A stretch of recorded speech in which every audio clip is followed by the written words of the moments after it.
Carbohydrate का परीक्षण कैसे करेगा, कार्बोहाइड्रेट के बारे में कैसे जानेगा। कार्बोहाइड्रेट तो लोग समझ नहीं रहा है। पहले करना तुम लोग का क्या है, एक प्लेट में खाद्य पदार्थ जो हम लोग खाते हैं ना, उसका एक टुकड़ा ले लेना, एक प्लेट लेना, उसको क्या करना, खाने वाला वस्तु जो होता है हम उसको ले लेना।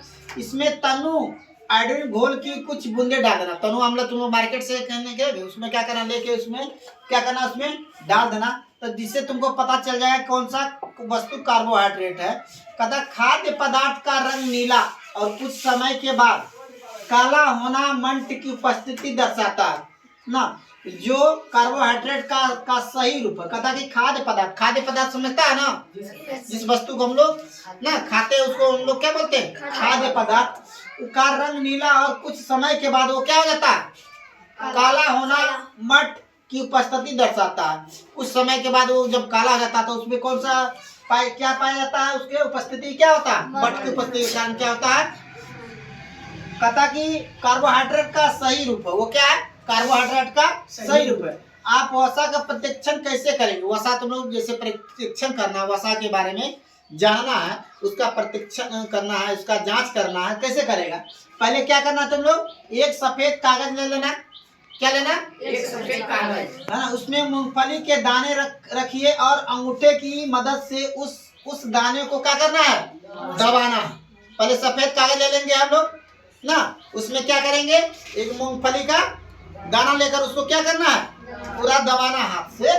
तो कागज को खोलकर देखने पर अगर उसमें कुछ क्या लगेगा, क्या दिखाई देगा, धब्बा मतलब धाग, जिसको हम लोग दाग बोलते हैं, दाग का दिखाई देता है तो वह वसा की उपस्थिति दर्शाता है।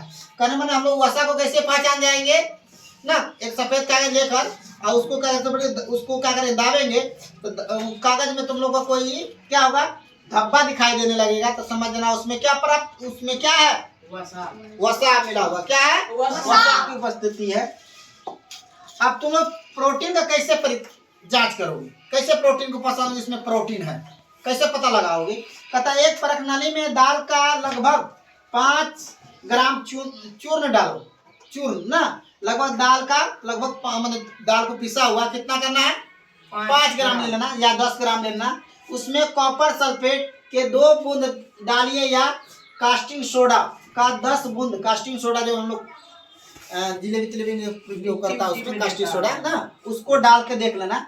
परख नली को हिलाकर कुछ देर छोड़ देना। परख नली को क्या करना है, कुछ देर डाला हुआ जो परख नली मतलब समझा, पाइप ना, शीशा वाला पाइप, उसको ले लेना। कुछ देर के बाद उसको क्या करना ना, कुछ हिला के छोड़ देना। 5 मिनट के बाद वह दाल का चूर्ण, जो दाल का चूर्ण हम लोग डाले हैं, बैगनी हो जाएगा। यह की उपस्थिति क्या, किसकी उपस्थिति दर्शाएगा, प्रोटीन। जब वो रंग बैगनी रंग का हो जाएगा वो तुम्हारा दाल का चूर्ण, तो वो किसका प्रतिक्षण हो जाएगा, प्रोटीन।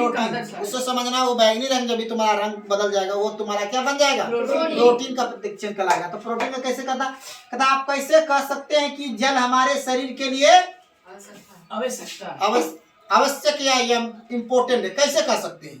तुम लोग कहता कि जल है तो हम लोग जीते हैं, जल है तो जीवन है। किसी जीव जंतु का जब तक जल नहीं रहेगा तो जीव जंतु जी नहीं पाएगा। कैसे तुम लोग इसके बारे में बता सकते हो। जल हमारे शरीर के लिए निम्न कारणों से आवश्यक, माने बहुत सा कारण है। जल हमारे जीवन के लिए बहुत सा कारण है। पहला क्या, जल हमारी पाचन क्रिया में क्या करता है, सहायता करता है। जो वस्तु हम लोग खाते हैं उसमें हमारा जल क्या करता है, माने खाते हैं नहीं पचता तो हमारा पेट क्या होता है, बड़ा हो जाता, खराब होता। इसी कारण कि हमारा जल हमारे लिए क्या है, आवश्यक। क्यों कि भोजन पचाने में वो क्या करता है, सहायता प्रदान करता है।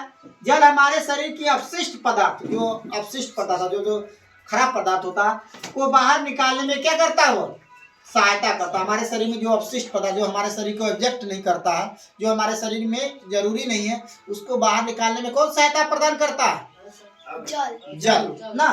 कहता किसी कटे या फटे अंगों की मरम्मत करने में किस पोषक तत्व की आवश्यकता पड़ती है। हमने बताया था कटा या फटा रहे तो किस तत्व की आवश्यकता पड़ती है।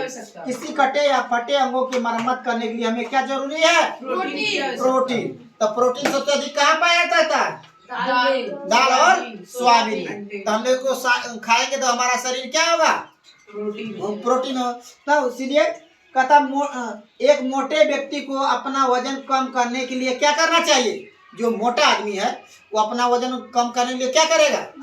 एक्सरसाइज। तो मोटे व्यक्ति को अपना वजन कम करने के लिए क्या करना चाहिए? पहला काम, मोटे व्यक्ति को प्रतिदिन व्यायाम करना चाहिए, एक्सरसाइज करना चाहिए। जो मोटा है प्रतिदिन क्या करेगा? एक्सरसाइज करेगा।